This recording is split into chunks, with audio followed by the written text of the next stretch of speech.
Imagine a place where billionaires pay millions to live out their darkest fantasies, where the powerful come to play and pray.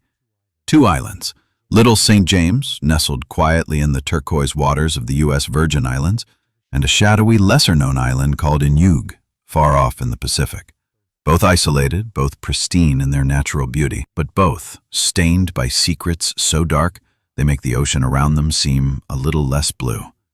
These are the islands where Jeffrey Epstein built his empire of sin. Epstein, the enigmatic financier, was more than just a man of money. He was a host of horrors, orchestrating gatherings that few outside his inner circle could even imagine. His private paradise was a fortress of pleasure and pain, where the world's richest, most powerful, and often most twisted came to lose themselves. The price of admission? A staggering $5 million just to step foot on his islands for a single week. For those who paid, the islands offered more than luxury.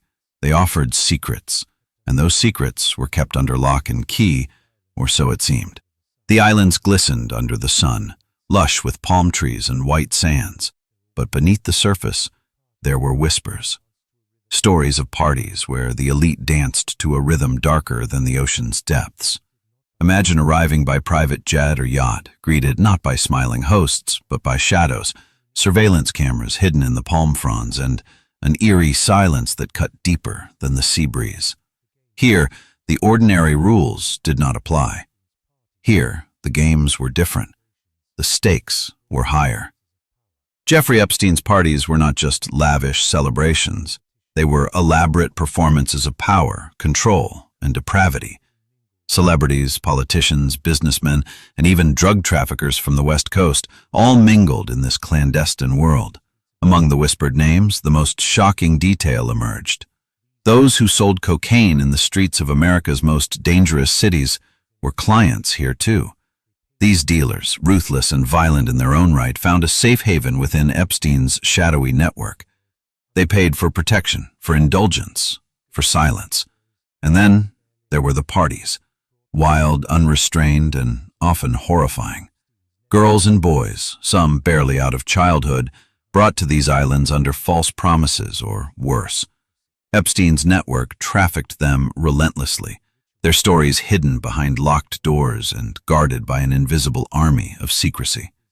Sex games, exploitation, and twisted rituals were the norm, but the true horror lay in the fact that these were not just parties, they were business. 1 week on the island, 1 week lost in a world of chaos, cost millions. And the clients? They were not the usual rich and famous. They were psychopaths, criminals, and the elite who could buy their way out of anything. Videos, photos, records, all captured, all kept as leverage. And the man at the center of it all?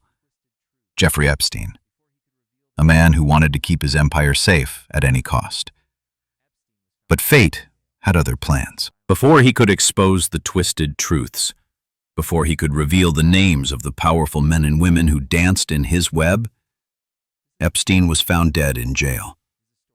Officially, it was ruled a suicide, but the whispers say otherwise. This death silenced one voice, but the echoes remain.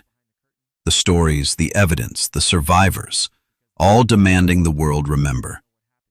This is not just a story of sex and money. It is a story of power and corruption, of how the rich shield themselves from justice, and of how the truth, no matter how deeply buried, has a way of surfacing. If you want to hear more, if you want to see the world behind the curtain, please like, subscribe, and share this video. Because the people who run this world don't want you to know what happens here. But together, we can shine a light. The network of power and corruption. Beneath the shimmering waves of the Caribbean and the sunlit palms of Little St. James, a darker network thrived. A sprawling, secret ecosystem built to serve the whims of the ultra-wealthy and the criminally powerful. Jeffrey Epstein wasn't alone. Behind his lavish facade was an army of facilitators, the fixers, recruiters, and enforcers, who made sure the island's darkest secrets never left the shore. The parties were carefully curated events, invitations whispered only in closed circles.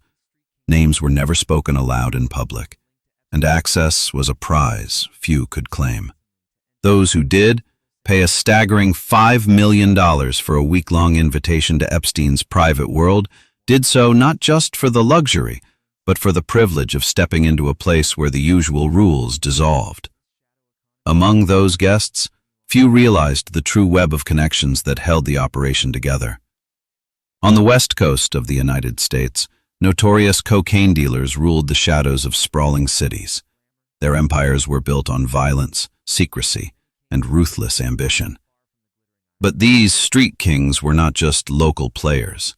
They were linked to Epstein's world. These drug lords paid handsomely to enter the sanctum of Little St. James and Inyug. Their presence wasn't just tolerated, it was welcomed, for they brought more than money. They brought muscle, influence, and connections to an underground economy that spanned continents. In this shadow economy, drugs, money laundering, sex trafficking, and political corruption mingled seamlessly. Behind the scenes, recruiters worked tirelessly. Young girls and boys were lured with promises of glamour, education, or employment. Many came from vulnerable backgrounds, far from the glittering islands. Some were coerced, others were trapped by manipulation or outright force. The island's isolation made escape nearly impossible. Once on Epstein's grounds, the victims were introduced to a world of calculated psychological control, a maze of luxury and fear. The parties were a facade for a more sinister game.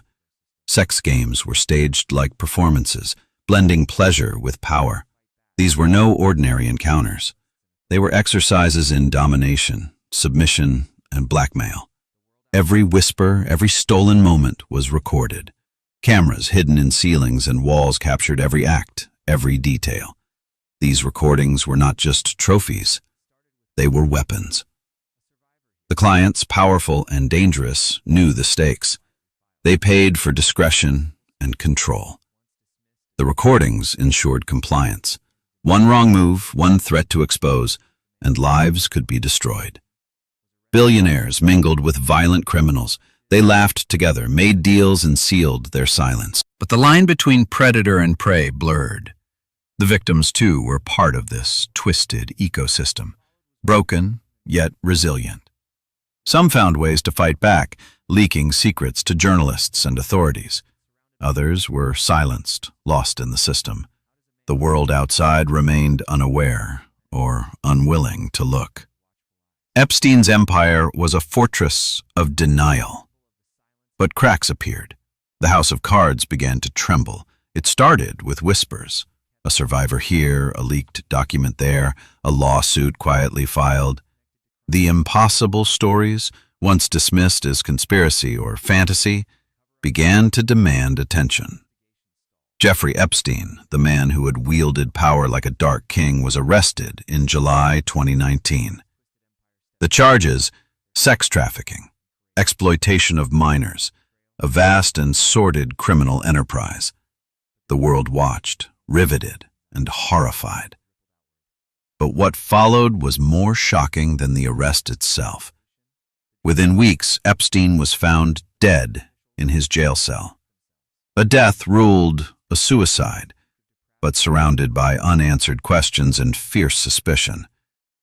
How does a man with such a web of secrets, so many powerful enemies, end up dead under watchful eyes? That question became a symbol of the silence enforced by money, influence, and fear. The powerful names Epstein had kept in his black book, names whispered in corridors of power, names connected to crimes too awful to speak aloud, they had survived intact. The cover-up was surgical. Investigations stalled, evidence disappeared, prosecutors bowed to pressure. Meanwhile, survivors of Epstein's twisted empire stepped forward, their stories raw and courageous. They spoke of betrayal, abuse, and years of silence. But the damage was not contained to just Epstein's island. The scandal rippled outward. In the shadows, the networks that had supported Epstein's operation, the drug dealers, the fixers, the corrupt officials, scrambled to protect themselves. Those who had once paid millions for a week of depravity suddenly faced a new kind of threat. exposure. Among the secrets uncovered, new allegations surfaced, some connecting political figures, some implicating criminal syndicates. The cocaine dealers of the West Coast, who had once felt untouchable, now faced scrutiny not just from law enforcement, but from those who wanted to dismantle the entire shadow economy. Yet, for all the revelations, many questions remained. How many others, like Epstein, are still operating in silence? How many survivors remain unheard? How deeply does corruption run when it reaches the highest echelons of wealth and power? This is a story far from over. It is a story about justice delayed, truth buried, and the courage it takes to shine a light into the darkest corners. If you've made it this far, I need you, really need you, to hit that like button and subscribe, because those powerful people don't want this story told. They want it buried, but we won't stop, not until the truth is known. Help us spread this. The more people who know, the harder it is to hide, because the truth is the only weapon we have left. In July 2019, the world was shaken by news that reverberated far beyond the usual headlines. Jeffrey Epstein, the billionaire financier known for his opulent lifestyle and mysterious wealth, was arrested on charges that shocked the conscience: sex trafficking and exploitation of minors. The arrest came after years of allegations, accusations, and whispers that had for too long been ignored or buried under layers of wealth and power. The media descended like vultures on the story, painting vivid pictures of Epstein's lavish homes, his private jets, and most chillingly, his secluded islands, Little St. James in the U.S. Virgin Islands and Inyug in the Pacific, places whispered to be playgrounds for the ultra-wealthy, where the darkest desires and crimes were masked behind walls of privilege and secrecy. Despite the intense media scrutiny, many questions remained unanswered. How deep did Epstein's network go? Who were the powerful men and women that paid millions to enter his world? The public demanded answers, but for many, justice seemed a distant dream. Less than a month after his arrest, Epstein was found dead in his jail cell. Officially, his death was ruled a suicide by hanging, but the circumstances surrounding it spawned a wildfire of conspiracy theories. How did a man under such tight security, in a high-profile case, manage to die in custody? There were reports of malfunctioning cameras, missing guards, and inexplicable lapses in protocol. Many speculated he was silenced to protect the powerful figures who might have been exposed through his testimony. Epstein's death was not just the end of a man's life, it was a silencing of a dangerous secret and a blow to survivors seeking justice. It cast a shadow of doubt over the entire legal process, reinforcing a system many saw as rigged to protect the elite. Behind the headlines, behind the secrecy, were the voices of survivors. Brave individuals who chose to speak out despite immense pressure and danger. Their stories were harrowing, manipulated, abused and trafficked by Epstein and his network, their lives forever altered by the horrors they endured. Their testimonies revealed a pattern of coercion and exploitation, facilitated by a system that allowed Epstein's operations to flourish for decades. They fought not only for their own justice, but to shine a light on the darkness that had been hidden for so long. One survivor's words echoed worldwide. "This is bigger than Jeffrey Epstein. This is about a system that allowed monsters to prey on the vulnerable." Their courage gave a face and a voice to a tragedy often drowned out by power and privilege. The reach of Epstein's network extended far beyond what most imagined.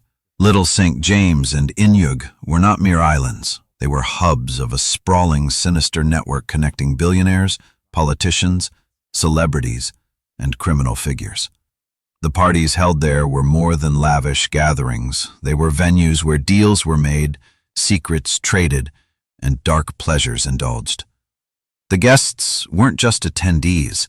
Many were complicit, paying upwards of $5 million just to enter this exclusive world. The secrecy surrounding these islands was maintained through threats, silence, and fear. Videos, photographs, and witness testimonies hinted at disturbing games played in the shadows, sex trafficking, blackmail, and psychological manipulation. The cocaine connection and broader crime syndicates. The darkness wasn't limited to sex trafficking. Epstein's connections reportedly extended into the drug underworld. Sources and investigators revealed that major cocaine traffickers on the West Coast were also clients of Epstein's network. This fusion of narcotics, sex trafficking, and high-powered elites formed a toxic web where power and crime intertwined. The money flowed freely, enabling a cycle of abuse and corruption that was difficult to penetrate. This connection underscored a broader systemic rot where criminal enterprises and the world's most influential figures moved seamlessly between luxury and illegality. Despite mounting evidence and public outrage, the wheels of justice turned slowly, if at all. Key figures remained protected, investigations stalled, and many victims felt abandoned by the system. Legal maneuvers, non-disclosure agreements, and political pressure worked to bury the truth. The failure of law enforcement and judicial agencies to hold all perpetrators accountable highlighted deep flaws in the system. Yet, the survivors, advocates, and journalists refused to be silenced. They pushed for reform, accountability, and the dismantling of the networks that allowed such abuse to continue unchecked. The story of Jeffrey Epstein is not just about a man or two secret islands. It is a cautionary tale about power, privilege, and the devastating consequences when accountability is sacrificed for wealth.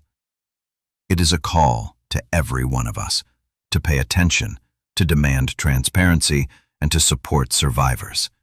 Because the truth matters, and exposing it is the first step toward justice. If you're watching this, please hit like and subscribe. These stories are uncomfortable, and those who benefit from silence will try to bury them. But together, we can shine a light into the darkest corners and make sure their voices are heard.